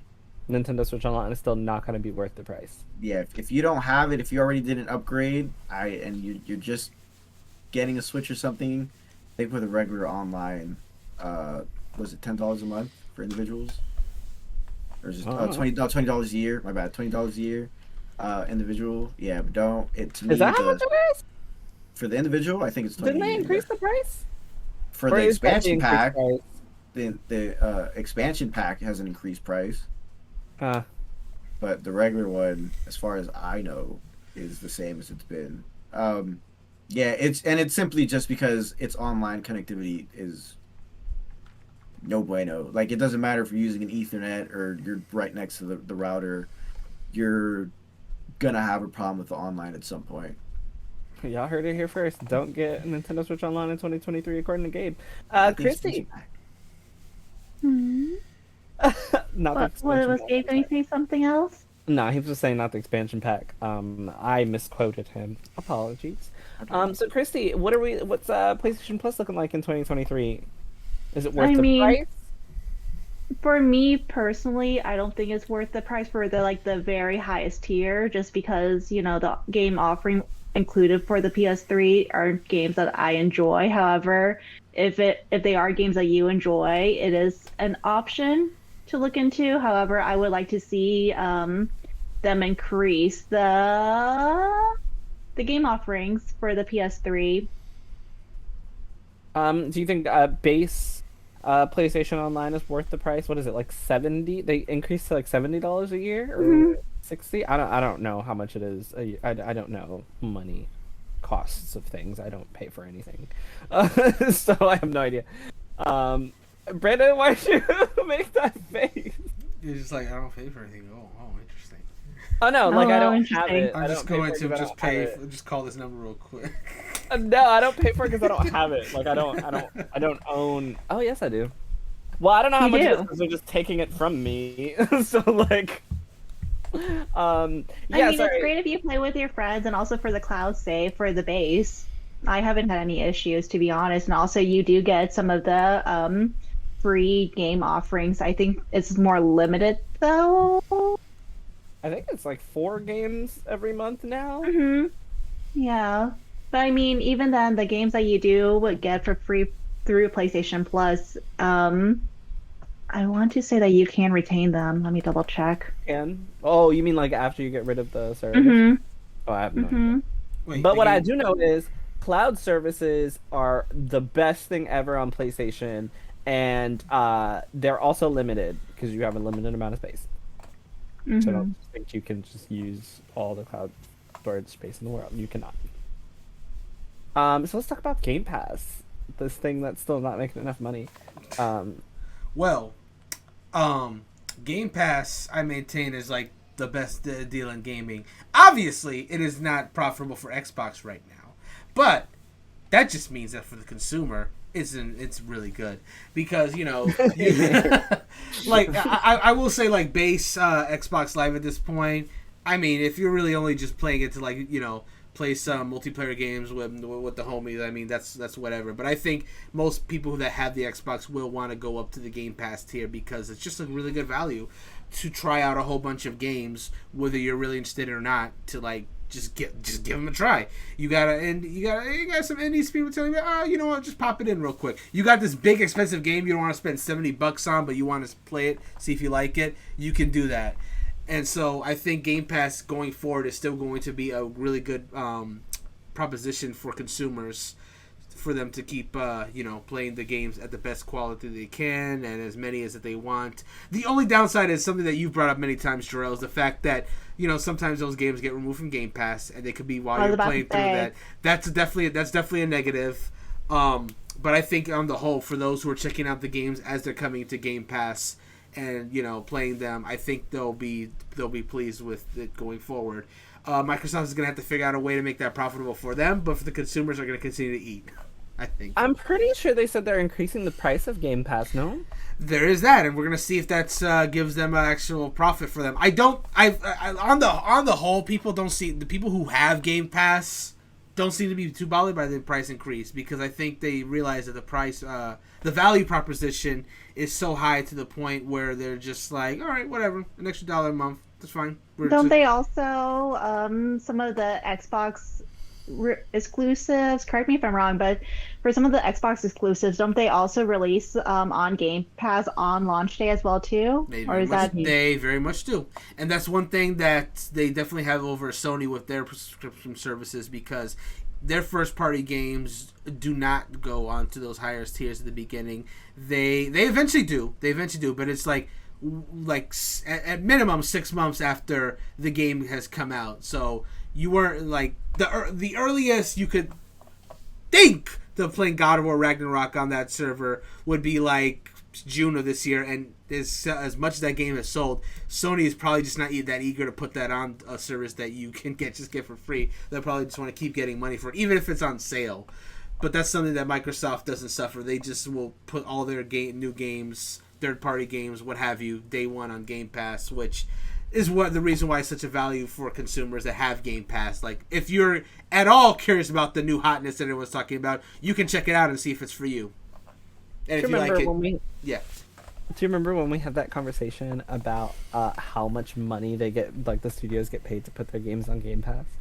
And they get an absurd amount. The developers that are putting the games on Game Pass are making money. It is just not Microsoft that is getting the money. I don't think it was absurd. Well, it wasn't absurd, but it's enough that it's profitable for them to do so, that they would want to do it. I mean, that depends on how well their game sells, or would sell. Sure. So yeah, which company is the best? If you could only sign up for one for 2023, which one should it be? Oh, to clarify, I did look it up. So for the PlayStation Plus free games, once you claim them, you still retain them as long as you have an active membership or an active subscription to PlayStation Plus. So once you get rid of it, you can't play them no more. Pretty much, Which unfortunately. is like, it's across the board. That's for Xbox and Nintendo. So yeah, which company should you invest your money in for 2023 as far as their online services? For online services specifically? Yep. I honestly think it just comes down to what type of games you mostly play. The correct answer is Xbox. That's what I was going to say as well. If we're talking purely about online services... Based on everything that you guys have said, the best bang for your buck that will allow you to play brand new games day one, it sounds like it's Xbox. If I go with Nintendo, I'm going to have really shitty online service, and I'm going to play old games. If I go with PlayStation, I'm going to get 4 choices a month, and What else? Did And- you say? And it will be based on your tier level within the PlayStation Plus membership. And then if I go with Xbox, I have a huge ass library that's cheap. And I'm getting the 3 big games that Brandon mentioned for free. Free, as Gabe did. Right. Day one. It sounds like Xbox is the way to go. So, Sony, PlayStation, Nintendo, what y'all gonna do? Because I actually have a Game Pass subscription currently because I got it for $1. And I've been able to start playing some really fun games on there that I've enjoyed. And I remember that before I was saying there were no games for me. There are some games for me there now. And Currently. Huh? Currently, there are currently games. Before they remove them and tell me to go get fucked. So we've talked a little bit about everything, what we can expect in 2023. Is there anything, as we end this podcast, is there anything aside from... No, I'm going to let you say it. Is there, because I was going to say aside from Tears of the Kingdom for Gabe, but if you'd like to answer with Tears of the Kingdom, feel free. What is it that you're personally excited for in 2023 that you think other people should be hyped for, if they're not already? I'm gonna go first. Okay. This is such a hard year to choose one thing, Because there's and so many I good games. generally haven't felt this way about a gaming year in a long time. Mm-hmm. So as much as the Link in me wants to say Tears of the Kingdom, I don't have a definitive answer because I'm like, next week I get to fucking play Forspoken. Yes. And I played the demo, and the demo alone, mind you, remember, demos are pieces of a game. You don't get a big chunk of it. The demo alone was freaking huge, dude. Yeah. It is, like, and then it's just, also they made updates to the demo. the next time I want to play the game is when I play the actual game. I'm not playing the demo again because I don't. It's just too exciting. So yeah, I don't have a definitive answer for this. We're getting a lot of heavy hitters this year, and it's good to be a gamer. Yes, I completely agree. The first thing that comes to my mind is Octopath 2 because that's just like at the top of my radar. But then I think that if Rebirth like comes out this year, I am going to probably have that as my game of the year because Remake is one of my favorite games of all time. I've been watching Engage reviews and trailers every day because I'm so excited to play Engage next week. I have been excited I read for through the leaks, so Forspoken. I'm excited to see Jerel's reaction to certain things. Oh yeah, I didn't read the leak. I saw some of it, but I did not read it. I've been excited for Forspoken since its release, and it's coming out next Tuesday. And I've already have been told that it's a great game. So I'm just like I agree. Like there's not one that I can pick. I feel like there's just so much I want to play. I want to finish Breath of the Wild so I can get to Tears of the Kingdom because I'm actually excited to play Tears of the Kingdom. Not like Gabe excited, but I really enjoyed Breath of the Wild, and I think this year's Game of the Year has some actual serious contenders, not from Xbox. There's a lot of heavy hitters this year. Like you have Fire Emblem, this Friday, or last Friday when this podcast comes out. Then you have Forspoken coming out, and even then, before Engage, you have Persona 3 Portable, Persona 4 Golden coming out to Switch and Xbox tomorrow, tonight actually. They've gotten 9s and 10s. Yeah, these are games people have been wanting coming out, and then you have Data Rhythm. People have been some fans they do those musical games, and we're finally getting Data Rhythm out. There's Octopath Traveler 2. We have Kirby. What else? We have Resident Evil 4 coming out. That game will never die. It will always be remade. Or only ported to a new console. Who knows? Yeah, and then after that, it's May. We have Legend of Zelda: Tears of the Kingdom coming, and then in June we have Final Fantasy 16. I can't forget about Street Fighter 6. You have Street Fighter 6. You have the Final Fantasy Pixel Collection, Pixel Remasters coming out on Nintendo Switch and PS4. In May or April? Then after that, it's later in the fall. You have Marvel Spider-Man 2. And this is just what we know so far. So it's hard to say. I can't. I'd be remiss if I didn't mention Star Wars Jedi Survivor because I know that. Oh yeah, we keep forgetting that one. Well, because it's not an exclusive, so it hasn't been Exactly. mentioned. I think. That's why that's why it hasn't really come up. But that's true. That's facts.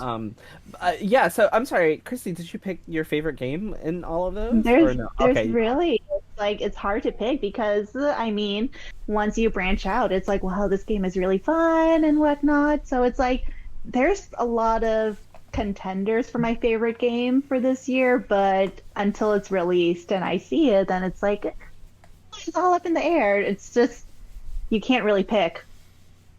Brandon. Well, because we don't know 100% for sure Spider-Man 2 is coming out this year. We hope it's scheduled for 2023, but we don't know for sure. The answer is What's the scheduled date for Spider-Man 2? 2023. Just 2023? Just 2023. That's all we know. So we'll see. That's my new philosophy. So the absence of a hard release date, it's Tears of the Kingdom for me, like without question. Like Breath of the Wild, man, I put so much time into that game. It was it was like my life for like a good 3 months. So I'm looking forward to jumping back into that world and seeing what's new, what's going on, the story. I mean, the story's not even the reason why I really love Breath of the Wild, if I'm being perfectly honest. So I just loved getting lost in that world and, finding things, getting weapons, and seeing all the beautiful visuals and all that good stuff. So, and now we go to the sky. So, yay. All right. So with that, I think we're gonna have a really good 2023. Possibly not specifically for every console, but I think just as gamers that own, at least one console or a PC, don't want to forget. There's something to be excited for this year compared to previous years. I feel like that some years are more JRPG dominated, some are more indie.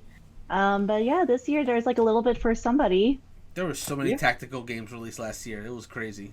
There were, and like you guys mentioned, I think that this year's just going to be a really, really good year for gaming. We might get a sleeper hit too.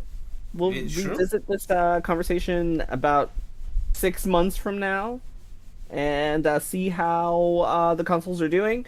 And in the meantime, we're gonna go back to news next week, but also we will have some preview impressions for Forspoken and Engage from Gabe and Kristie. They're going to be telling us all about their experiences with Fire Emblem Engage and Forspoken. And then after that, we're going to do some lovely, really fun deep dives all into the game. And I can't wait for you guys to see, listen to, and see what we have planned for those. And with that, that's it for us, because I am tired as shit. Good night, everybody. Bye. Goodbye. You should have gone for the head.